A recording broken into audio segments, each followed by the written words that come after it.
ओम शांति।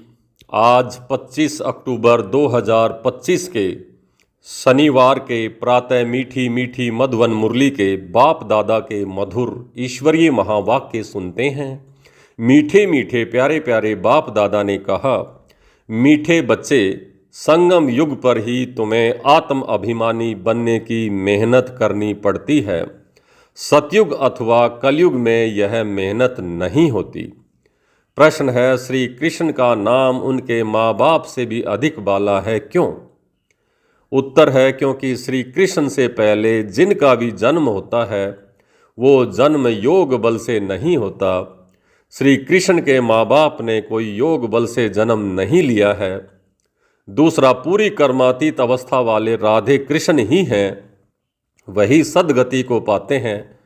जब सब पाप आत्माएं खत्म हो जाती हैं तब पावन नई दुनिया में श्री कृष्ण का जन्म होता है, उसे ही बैकुंठ कहा जाता है। तीसरा, संगम पर श्री कृष्ण की आत्मा ने सबसे अधिक पुरुषार्थ किया है, इसलिए उनका नाम बाला है। ओम शांति। मीठे मीठे रूहानी बच्चों को रूहानी बाप बैठ समझाते हैं। 5000 वर्ष के बाद एक ही बार बच्चों को आकर पढ़ाते हैं। पुकारते भी हैं कि हम पतितों को आकर के पावन बनाओ, तो सिद्ध होता है कि यह पतित दुनिया है। नई दुनिया पावन दुनिया थी। नया मकान खूबसूरत होता है, पुराना जैसे टूटा फूटा है, बरसात में गिर पड़ता है। अभी तुम बच्चे जानते हो बाप आया है नई दुनिया बनाने। अभी पढ़ा रहे हैं, फिर 5000 वर्ष के बाद पढ़ाएंगे। तो ऐसे कभी कोई साधु संत आदि अपने फॉलोअर्स को नहीं पढ़ाएंगे, उनको यह पता ही नहीं है। न खेल का पता है, क्योंकि निर्वर्ती मार्ग वाले हैं। बाप बगैर कोई भी सृष्टि के आदि मध्य अंत का राज समझा ना सकें।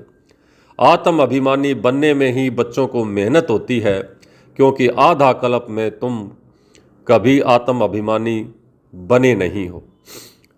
अब बाप कहते हैं अपने को आत्मा समझो।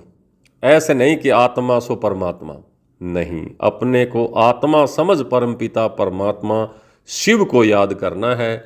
याद की यात्रा मुख्य है, जिससे ही तुम पतित से पावन बनते हो। इसमें कोई स्थूल बात नहीं है, कोई नाक कान आदि नहीं बंद करना है। मूल बात है अपने को आत्मा समझ बाप को याद करना। तुम आधा कल्प से हिरे हुए हो देह अभिमान में रहने के। पहले अपने को आत्मा समझेंगे, तब बाप को याद कर सकेंगे। भक्ति मार्ग में भी बाबा बाबा कहते आते हैं।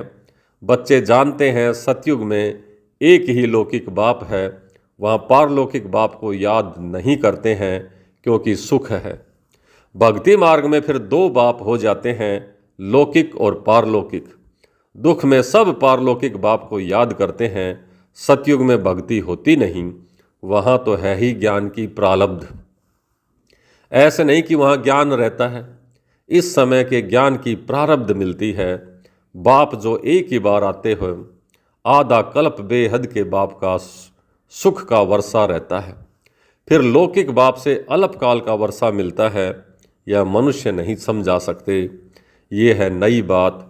5000 वर्ष में संगम युग पर एक ही बार बाप आते हैं, जबकि कलयुग अंत सतयुग आदि का संगम होता है, तब ही बाप आते हैं नई दुनिया फिर से स्थापन करने। नई दुनिया में इन लक्ष्मी नारायण का राज्य था, फिर त्रेता में राम राज्य था।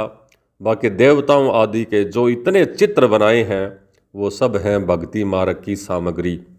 बाप कहते हैं इन सब को भूल जाओ, अभी अपने घर को और नई दुनिया को याद करो। ज्ञान मार्ग है समझ का मार्ग, जिससे तुम 21 जन्म समझदार बन जाते हो, कोई दुख नहीं रहता। सतयुग में कभी कोई ऐसे नहीं कहेंगे कि हमको शांति चाहिए। कहा जाता है ना, मांगने से मरना भला।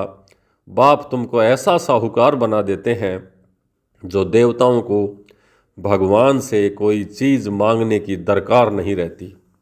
यहाँ तो दुआ मांगते हैं ना, पोप आदि आते हैं तो कितने दुआ लेने जाते हैं। पोप कितनों को शादियाँ कराते हैं, बाबा तो यह काम नहीं करते हैं।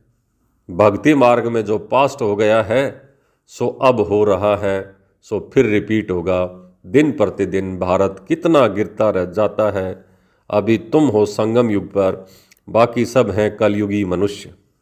जब तक यहाँ न आए तब तक कुछ भी समझ नहीं सकें कि अभी संगम है या कलयुग है। एक ही घर में बच्चे समझते हैं संगम पर हैं, बाप कहेंगे हम कलयुग में हैं, तो कितनी तकलीफ हो पड़ती है। खान पान आदि का भी झंझट हो जाता है। तुम संगम युगी हो, शुद्ध पवित्र भोजन खाने वाले। देवताएं कभी प्याज आदि थोड़े ही खाते हैं। इन देवताओं को कहा जाता है निर्विकारी।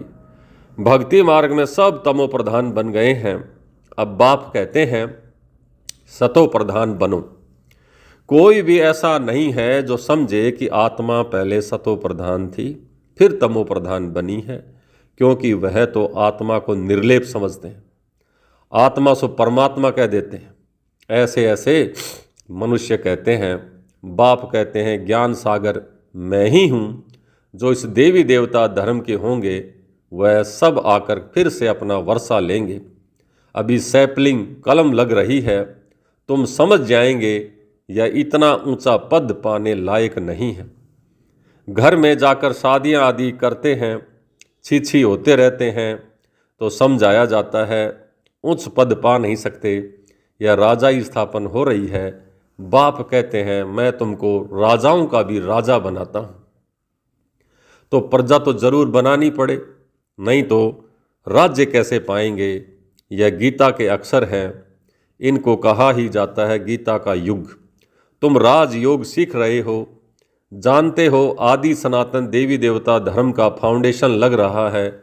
सूर्यवंशी चंद्रवंशी दोनों राजा स्थापन हो रही हैं। ब्राह्मण कुल स्थापन हो चुका है। ब्राह्मण ही फिर सूर्यवंशी और चंद्रवंशी बनते हैं।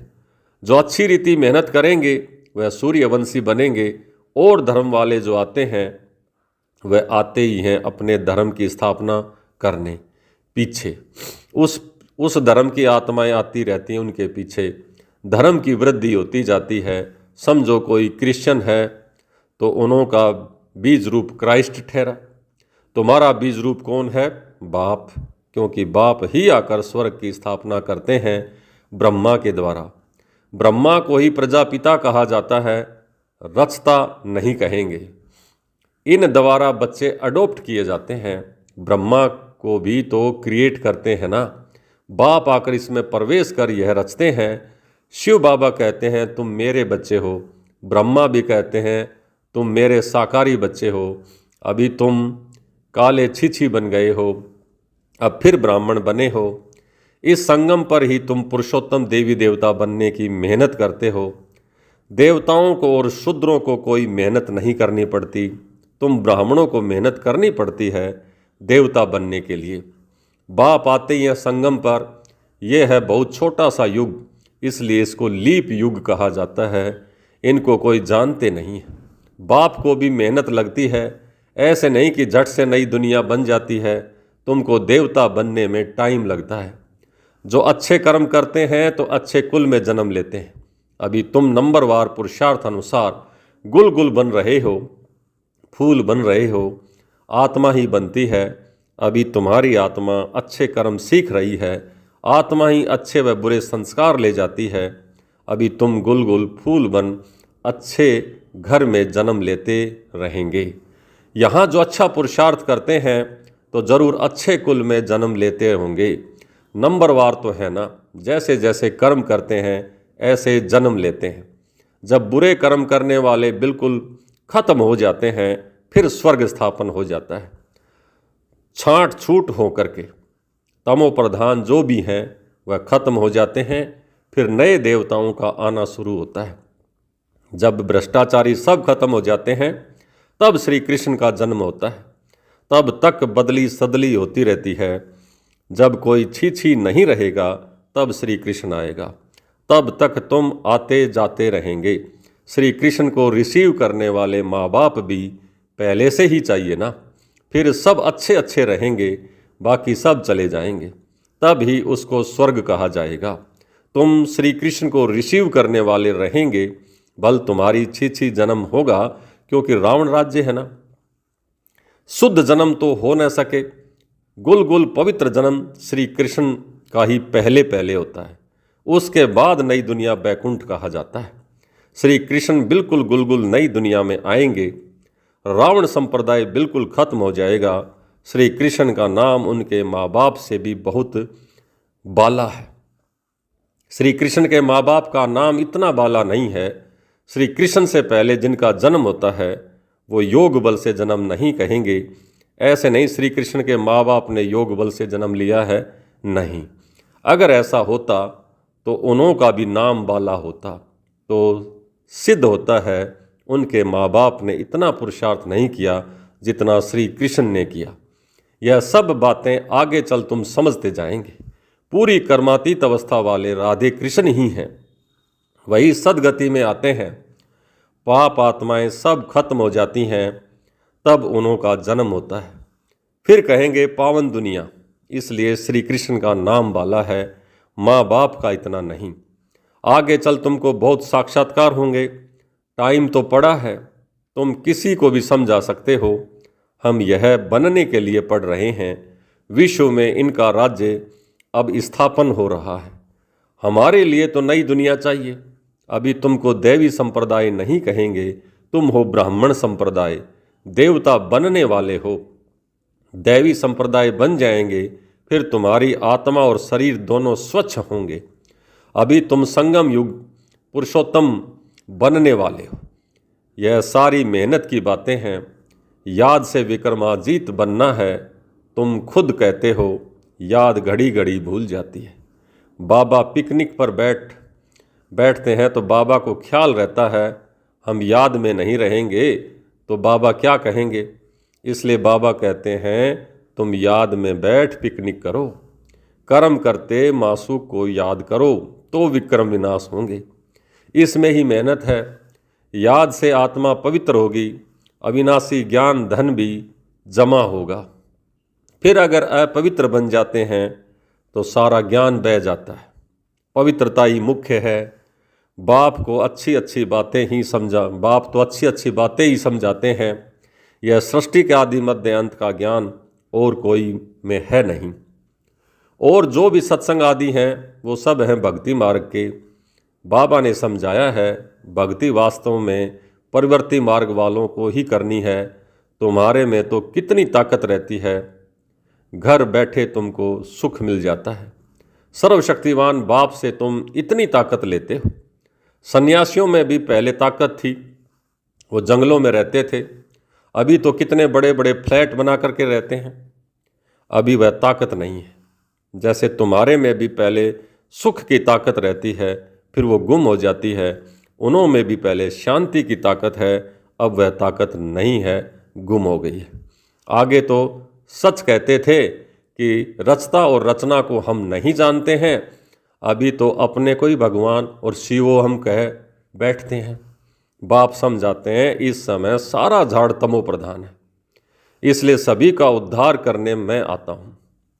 यह दुनिया ही बदलनी है, सब आत्माएं वापस चली जाएंगी।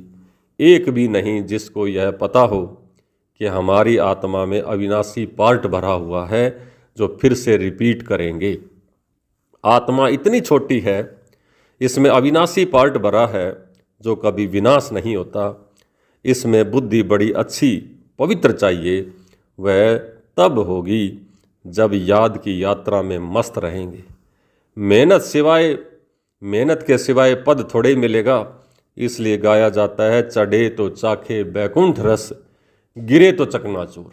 जितना ज्ञान योग में आगे बढ़ेंगे उन्नति होगी, विकारों में गिरेंगे तो चकनाचूर हो जाएंगे। कहाँ ऊंच से ऊंच राजाओं का राजा डबल सिरताज और कहाँ प्रजा। पढ़ाने वाला तो एक ही है, इसमें समझ बड़ी अच्छी चाहिए। बाबा बार बार समझाते हैं याद की यात्रा है मुख्य। मैं तुमको पढ़ाकर विश्व का मालिक बनाता हूँ तो टीचर गुरु भी होगा ना।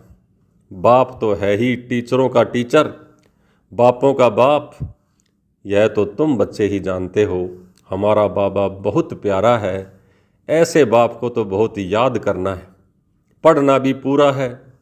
बाप की याद नहीं करेंगे तो पाप नष्ट नहीं होंगे। बाप सभी आत्माओं के साथ ले जाएंगे, बाकी शरीर तो सब यहीं खत्म हो जाएंगे। आत्माएं अपने अपने धर्म के सेक्शन में जा कर के निवास करती हैं। अच्छा, मीठे मीठे सिकलिदे बच्चों प्रति माता पिता बाप दादा का याद प्यार और गुड मॉर्निंग। रूहानी बाप की रूहानी बच्चों को नमस्ते। हम रूहानी बच्चों की रूहानी बाप दादा को याद प्यार, गुड मॉर्निंग और नमस्ते। नमस्ते मीठे बाबा, बहुत बहुत शुक्रिया आपका। धारणा के लिए मुख्य सार। पहला, बुद्धि को पवित्र बनाने के लिए याद की यात्रा में मस्त रहना है। कर्म करते भी एक मासूक को याद करना है, तब विक्रमाजीत बनेंगे। इस छोटे से युग में मनुष्य से देवता बनने की मेहनत करनी है। अच्छे कर्मों के अनुसार अच्छे संस्कारों को धारण कर अच्छे कुल में जाना है। आज का वरदान, अपनी रूहानी लाइट्स द्वारा वायुमंडल को परिवर्तन करने की सेवा करने वाले सहज सफलता मूर्त भवै। अपनी रूहानी लाइट द्वारा वायुमंडल को परिवर्तन करने की सेवा करने वाले सहज सफलता मूर्त भाव। जैसे साकार सृष्टि में जिस रंग की लाइट जलाते हैं वही वातावरण हो जाता है। अगर हरी लाइट होती है तो चारों ओर वही हरा रंग का प्रकाश छा जाता है। लाल लाइट जलाते हैं तो लाल रंग का वायुमंडल बन जाता है। जब स्थूल लाइट वायुमंडल को परिवर्तन कर देती है तो आप लाइट हाउस भी पवित्रता की लाइट व सुख की लाइट से वायुमंडल परिवर्तन करने की सेवा करो तो सफलता मूर्त बन जाएंगे। स्थूल लाइट आँखों से देखते हैं और रूहानी लाइट अनुभव से जानेंगे। और आज का स्लोगन है, व्यर्थ बातों में समय और संकल्प गंवाना यह भी अपवित्रता है। व्यर्थ बातों में समय और संकल्प गंवाना यह भी अपवित्रता है। और अव्यक्त इशारे, स्वयं और सर्व के प्रति मनसा द्वारा योग की शक्तियों का प्रयोग करो। कोई भी खजाना कम खर्च करके अधिक प्राप्ति कर लेना, यही योग का प्रयोग है। मेहनत कम सफलता ज़्यादा, इसी विधि से प्रयोग करो। जैसे समय व संकल्प श्रेष्ठ खजाने हैं तो संकल्प कम से कम खर्च हों लेकिन प्राप्ति ज़्यादा हो। जो साधारण व्यक्ति 2-4 मिनट संकल्प चलाने के बाद, सोचने के बाद सफलता या प्राप्ति कर सकता है, वह आप 1-2 सेकंड में कर सकते हो। इसको कहते हैं कम खर्च बाला नशीन। खर्च कम करो लेकिन प्राप्ति 100 गुणा हो। इससे समय की व संकल्प की जो बचत होगी वह औरों की सेवा में लगा सकेंगे, दान पुण्य कर सकेंगे। यही योग का प्रयोग है। अच्छा, ओम शांति।